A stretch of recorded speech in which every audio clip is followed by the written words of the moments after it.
Welcome to another episode of Peers Over Beers, your favorite digital and social evangelist podcast, with your industry veteran hosts, Chris Tetzel. This podcast starts now.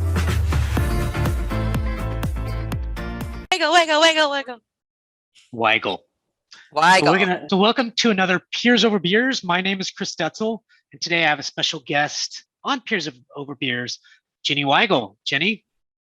Hi, and hi, listeners. This is such an honor because I'm an avid listener myself. So good to be here. Thanks, Chris. Yeah, of course. Well, that's good to know that you're an avid listener. As most people know, we're going to do some a little bit different things, now that Michael is no longer here. And we have several guests over the next several weeks to really kind of highlight what they're doing in their communities, what they're seeing in communities. And, Jenny is a consultant in communities and would love to kind of talk a little bit about what some of her specialties is, maybe go to deep dive-ish, within those specialties and maybe even talk about engagement and those kinds of things. So Jenny, tell us a little bit about you and what you do and how you're helping customers. Happy to. And Chris, may I just say that I think, continuing this podcast is a great legacy in honor of Michael. So I'm just honored to be here. But I feel like I'm already failing you in one regard, Chris, because I don't have a beer in front of me. I have tea. And peers over tea just doesn't sound as fun. But I do have a lot of work to do this afternoon, and I didn't trust that I would do it if I got a beer out of the fridge. Well, I had some great beers last night. I can't tell you. So, I'm part of this running group, and what we'll do is go run 2 or 3 miles for whatever people want. And then they bring beers and everything else from different places. And they were excellent. I wish I knew what they were and I would say what they are. But anyways, yeah, you're right. It's not the same. We're doing this in the afternoon. So, we can't really, probably shouldn't have beers at the moment, right? Right. So yes, I'll be sipping on my tea. So the majority of my experience as a community professional has been on the consulting side. I've been a community manager before and then been fortunate enough to spend most of the last decade consulting. And I have a lot of experience launching brand new communities, which is always super fun. So when I went out on my own last June and creating my consulting practice, I thought, there's a lot of consultants out there doing that, and I've done that. So let me do something different, and I'll focus on other strategic projects. Yeah. But to tell you the truth, the market spoke clearly, and the people that were contacting me were mostly brands that were looking to start their first community. So while I'm happy to help with a number of strategic projects, again, it's just been really on helping brands launch their first communities, more so to start. And that's always exciting. And it's especially exciting to see how many companies are really starting to take community seriously. I think some of the neatest projects I've had so far with some clients has been strictly working with the executive level on planning for the community. So even before they're getting to their strategic planning parts of things, is talking about setting aside the right amount of budget and setting up an ideal timeline and hiring the right person. Because Chris, I know you know this, that when people want to launch communities and they go ahead and get started with projects like that without a community manager, it's a red flag. It's a red flag for the whole project, for the community itself, for the launch, for the business. It's a red flag. Have you ever run into that? It's funny that you asked that. I run into that a lot. So HireLogic, we use HireLogic as our platform for community. And so, I'm a person that speaks on sometimes behalf of them. And so they'll send me some of their potential customers that might be interested in the platform. They want to see how others are doing. And I've done a lot of that this last year and into even the year before. And I find that like some CSM leaders, like a CSM director, or, they're like, well, we're going to start this community from scratch. And I say, oh, okay, who are you hiring a community manager?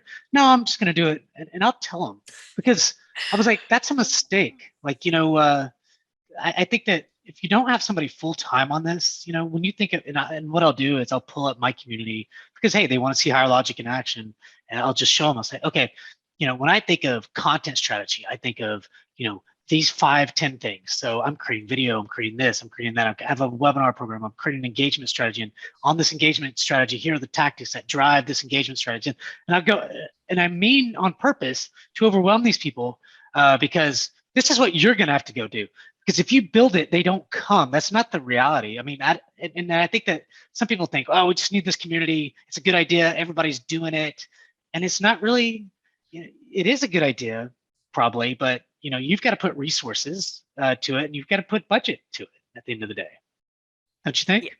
Yes. And I love that you're telling a hard truth with these higher logic potential customers that you're talking to, and giving that level of honesty in your testimonials, hopefully is just a wake-up call to anyone you're talking to, that you've got to think through these details. And when they do get the ball rolling with them, though, I mean, it really is fun to see people adopt whatever form of engagement program or initiative you have just introduced.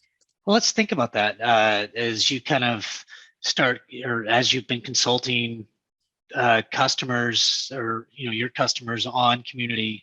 What kinds of things do you tell them? What are they interested in? Because if they've never started a community before, they're very interested, right? What are they asking? What do they want to know? Well, a lot of them are hearing the hype because maybe their competitor has a community, or they've just heard about how successful customer communities, digital communities are, especially during the COVID era. And so a lot of them are calling to talk to me about, how do I now translate this to our bottom line? How do I show that this is worth it? And so I've just got lots of examples, and of course my experience and expertise to show them how they can really have success with this. And when it comes to engagement, and when they're ready to start talking about engagement, the first thing I tell them to do is go and talk to those ideal customers. So if they don't have a community yet, then select and talk to some customers who would make ideal community members. Maybe these are some people on an advocacy board of some sort, or some people who have given testimonials for their company before. But just pick a handful of people if you don't have your community yet, and really take the time to give them some one-on-one attention and talk to them about a lot of things. So there's a lot of things you want to have in this conversation, but one of the main things you want to ask is, what do they want to see? Do they want to see events? What kind of events? Do they want virtual or in person? And what kind of speakers would it really entice them to not only come, but to put this on their calendar, to remind themselves about this? So you really want to ask what their preferences are. And I think from that, you get a nice bank of qualitative data where you can start to discern what kind of engagement might be best for your community. And if you already have a current community and you're looking at starting up something new, or just enhancing or revising your engagement, I think you do the same thing. You take a select group of people and you interview them and ask them about their engagement habits and what they would like to see. So that is always a good starting point, in my opinion, because if people say they want to see virtual events, get on virtual events. If they say, if everybody says we're not going to have time for virtual events, maybe don't go there. What kind of problems are some of these people trying to solve? The people you're talking. So if it was, are you talking more like CS leaders, or marketing leaders, or one, who are you talking to mostly, and then what problems are they trying to solve with community?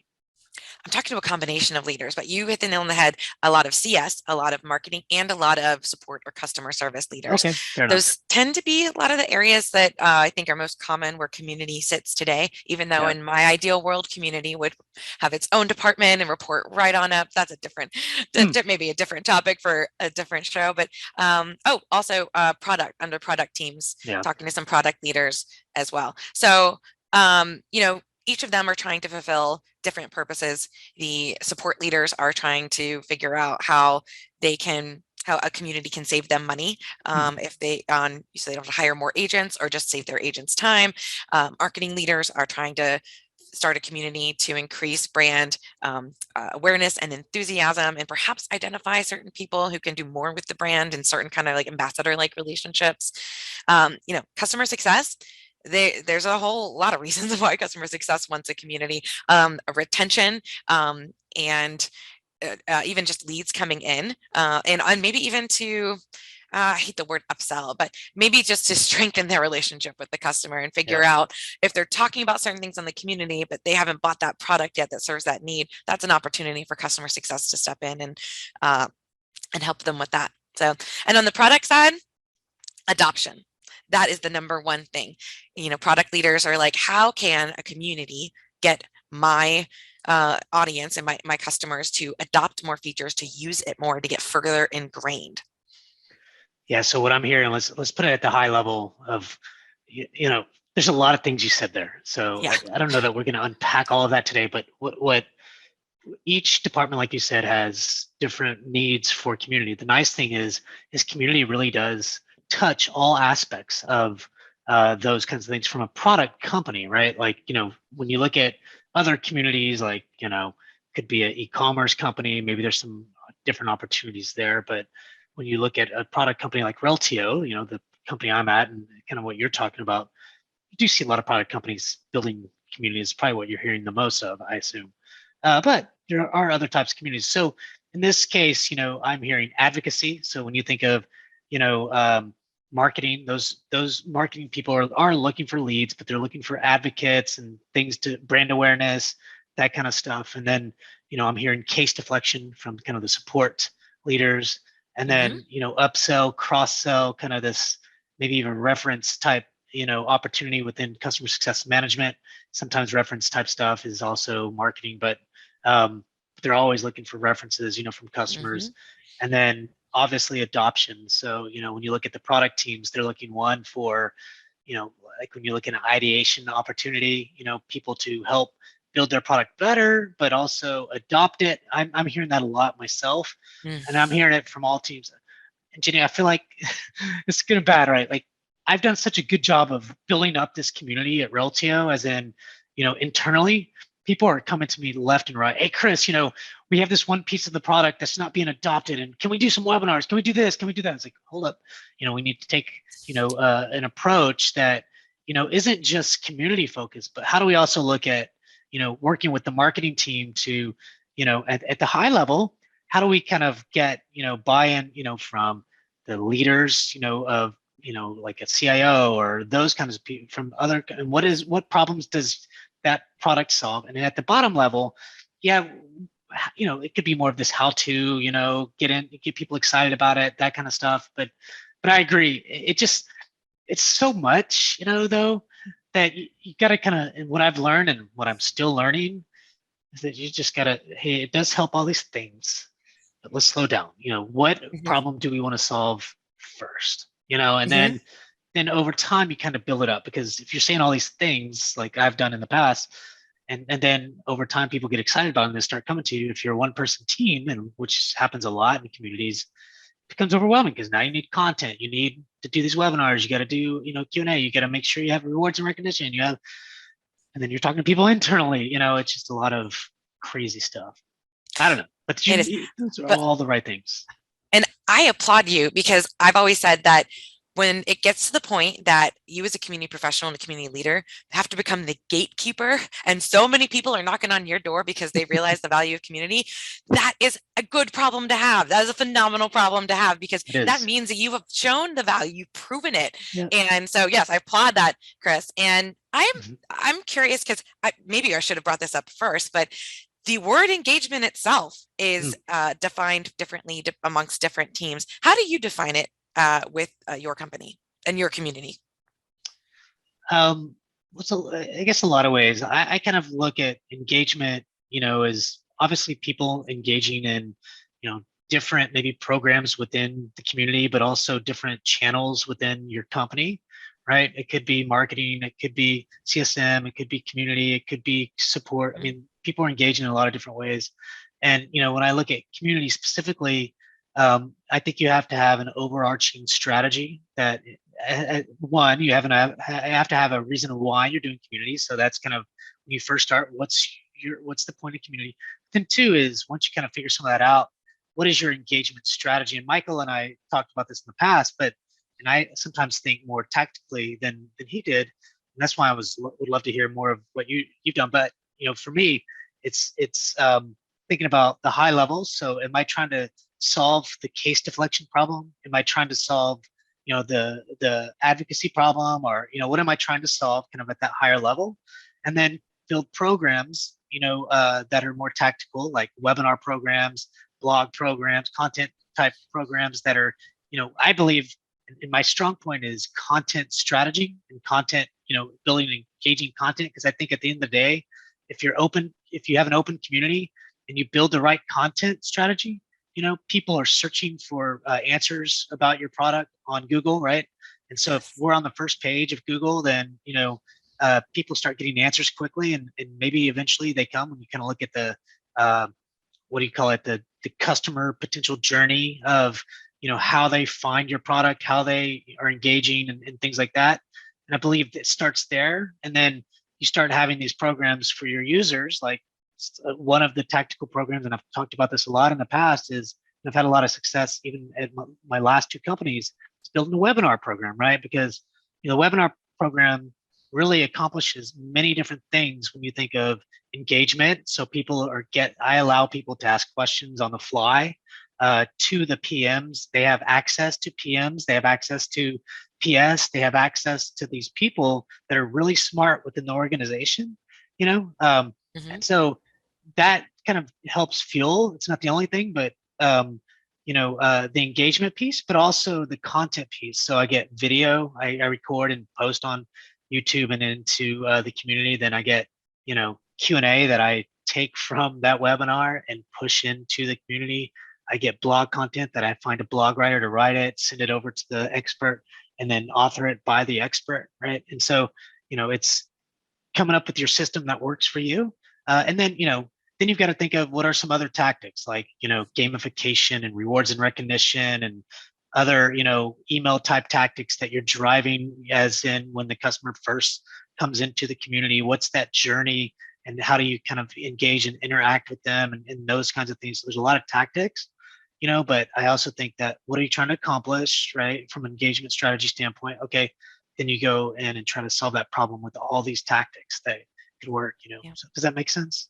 Yes. And I love hearing about what you do, because you're so often interviewing other people on this show and pulling out great insight from them. But Chris, you do amazing things too. How were you so sure that coming into this community and this new role when you took over, that virtual events and the webinars would also be a success? Because it's a new audience now, new community. So how did you know that would work again for you?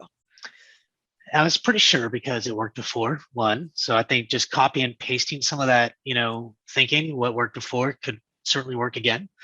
Two is there was nothing at Reltio and there was nothing at Imperva that really engaged our customers in a big way. Nothing. People spend literally hundreds of thousands or millions of dollars on your product. And if you don't have programs for them to engage, then they're frustrated. And so when you do have programs, they come, right? And then they're like, oh yeah, I want to come to that. I mean, I'm averaging 50 to 80 people. Let's say average. The average is probably 55 to 60 people coming to every single webinar every single week. I've had 20 webinars last year, just from June all the way till December. And then, I'm starting off with a bang this year. And the reason I do that is because they want to engage. We're getting new customers all the time, right? And so, the challenge is sort of getting those people in, right? But that's another problem. That's an acquisition problem, but still, but I think that I just had all the confidence in the world that it's going to work. I mean, at the very least, if only 10 people come, who cares? I'm engaging 10 people, but I'm creating a bunch of good content. So what I care about is certainly engaging people. I want people to be there because, that's when you think of registrations and people there, that's kind of the allure of, that's the sexy thing that people want to see, within the organization. How many people showed up? Fine, that's fair. But also what is just as important or more important is the video content that I'm getting that thousands of users might come later to see, or the Q&A content that thousands of people later will see, or the blog content that thousands. So that's, to me, because I'm a one-person team at the moment, which hopefully will change very soon, what I say? Oh, yeah, that's what I want to do is just build that content up, because I know that's where the value is going to be, is within engaging content. It's content. Content is queen, right? So. The reusable aspect of that, so smart, Chris. Absolutely. Yeah. So smart. Can I ask you to, sorry if I'm just kind of taking over here, but I just, Take over. people need to know what you do and in depth and how you make decisions, because I think it's just like spot on. Have you ever tried an engagement initiative that just straight up failed? I love that question. Those questions are actually harder because I feel like I never felt, I think I do fail. And I think that when I think of engagement things, yeah, I mean, like some things will work right up front, but they don't continue to work over time, right? Like one example is, this is just a tactic that I did that really worked in the very beginning of the Reltio community is, one is I asked a question, whenever I was seeding content to hundreds of users. I sent an email.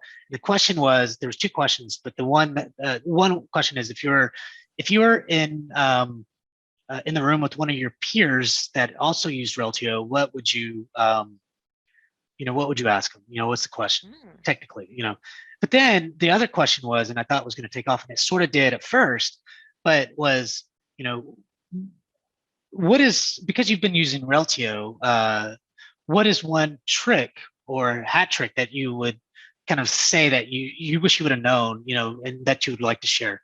And so that I got like 15, 20 of those, right? And then what I did was see the community and I would post it as that customer. And then people started coming in, getting excited, asking, like it was really cool. And then I was like, and then it kind of died off. And I was like, all right, that's fair. So why don't I put what I call automation rule that would email those customers, the new customers that come in and say, hey, because you're new to the community, why don't you post who you are, and then also, look at these tricks and stuff like that. And I realized, well, they don't know any tricks, so why am I sending that? You know what I mean? Like, oh yeah, good point. It's like, it's not going to work. And something else that doesn't work that I think tactically is emails to say, tell us a little bit about yourself. Oh my gosh, it just doesn't work. It just doesn't, like, it might have sort of at first if you posted as them or you sent a direct email to them as Chris Detzel, and then you get that and post it as them, whatever. But so I think some of these things that we think are going to work, it just that doesn't really work. Like these, who are you? Everybody wants to know. You've got to get a reason to post. Posting is the hardest thing that and still, I'm not the master of an engagement strategy, or not everybody that gets on is going to post. And so I think, early in my career, I was just kind of focusing on getting them to post or reply. It's just not going to do it. You've got to find ways and in programs that allows them to engage, whether it's webinars or blogs or on the Q&A, or some speaking opportunity, or maybe they want to post something about themselves, or I don't know. There's probably 1,000 ways to engage them. I'm not saying you can do all of them, but I would take the big things. The big thing for me is the webinar stuff, right? And then I start kind of pushing some other stuff out, right? But I don't know. I think you think some of these things work. It's like, oh, I better try it, and it just doesn't. So quit wasting your time on the bullshit. You know what I mean? Yeah. And something you said was so key there, and that these guests that you do invite onto the webinars, you're putting them on a pedestal to highlight in front of the whole community. And then they do want to introduce themselves. They do want to share more about them. And so you're right, that's different than just asking in a forum to say, hey, tell us a little bit more about yourself. So I love that you're doing that to put people, to highlight people in that way and put them on a pedestal. And then everyone gets to know them better. And then they open up probably a little bit more than they might in a forum post. Yeah, over time, it really, at the end of the day, it's about trust, right? So no one, in most circumstances, most people aren't just going to start posting like they're the shit. I don't go to like these new community forums, that come up and just act as if, nobody wants to do that. In general, some people do, but so they've got to trust, and maybe every now and then they might post something, or look, I'm not that sensitive to, oh, let's coddle them and all these things, whatever, it's not really about that. It's just more about, you just got to create an atmosphere that people will want to post, and that are comfortable in doing it, and this stuff that we do from, at Reltio, sometimes it's private stuff. So they're not going to post private shit. They might send, like, I got a direct message the other day from a customer, asking me like 3 really intense things. And so, okay, well, I got to figure out how to, I know I'm getting off a little bit, but how do I answer that without having to, without posting it? Or maybe there's a way for me to post it as me and answer it as me, because I know this is a really hot area. So I don't know yet, but I mean, I think you have to engage people the way they want to be engaged. It's really the message there. You've got a lot of quotable moments in this, by the way. I don't know if you want to grab any of those and use them to promote the episode. But can I ask you one more question before Go ahead. I stop asking the questions? It's fine. It's fun. It is fun. What would you say to another community leader who has tried many different ways and cannot get the amount of engagement they want? Let's say engagement is really low, and they're being pressured to get that higher, and they just, like, different campaigns are just not generating the amount of engagement they hope for. So what would you say to them? I think, one, it's hard, that piece, it's the hardest thing to do in any community. But I think that, one, you kind of mentioned something earlier is, what is it that your people want, are interested in? Let's think about what a community is. Let's go back to, one, what is your goal at the end, the high end goal? If you're just doing a bunch of tactics because, you think it's going to work, it's not going to work. 2 is, when you look at, number 1, what is your goal? I had this whole thing kind of thinking, and then 2 is, a community is, so if I'm in a community of runners, what I care about is running things. Yeah, I kind of care about what's going on in their life, but not really. I want to try to get faster, or I want to get the right gear, or, I need to know what some good shoes are, or where to run in the neighborhood, or whatever, right? So I'm really focusing on that running piece. So it's, it's product community or any other community is no different. There's a focus on, what are you trying to accomplish? So if like Reltio, it's a master data management company, we're connecting other business systems into Reltio to get, kind of this one view of the customer, for example, right? Like, so what they care about is, how do you connect this thing? What's some of the code that you can do to connect it or do it? Or, hey, I'm using this. Has anybody used that? So let's think about the content. So I'm going to go back to content. I think that if you're driving the right content, that's one, and that's a big one. And it's engaging. So, those programs to engage those people. Yes. 2 is, if you're sending a bunch of emails saying, hey, we missed you, or hey, please join this community, and it's really not, relevant, or it's not really fitting their need at the end of the day, then they're not going to come. You're not going to engage them. And remember, only a very small percentage of people will reply, will ask a question. So, you're already at a low engagement percentage anyways. The goal is to find those people that do want to engage.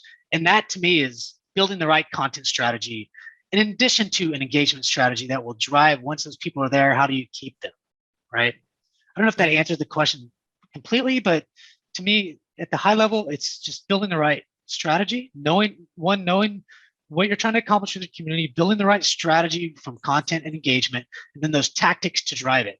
If you're showing that you're driving the right tactics on that strategy, or at least tactics, you can at least say, hey, look, we're doing these things, and at the end of the day, so far they're not coming. But you also have to be patient, because you build it, they don't come, 1, and then 2 is, my organization, same way, like Chris, we're only getting, at first we were getting 150 new users every single month, and they dropped down to 50 and 40 and 50 and 8, you know what I mean? Like, it just is what it is. It's like, I can't give you the reason why. It's new. We haven't even been open a year, and so you've got to, that doesn't fly, saying it like that, but you have to just say, hey, look, it takes time, effort, this is from scratch, this is from nothing. And so if you have the right strategy, continue on with the new tactics. If the 1 or 3 of those tactics aren't working, do something else, and figure out, talk to people like me or Jenny or whoever that have had success in it. You've got to talk to peers and have beers. Or tea. No, I'm just kidding. No, the beers are more fun. Exactly.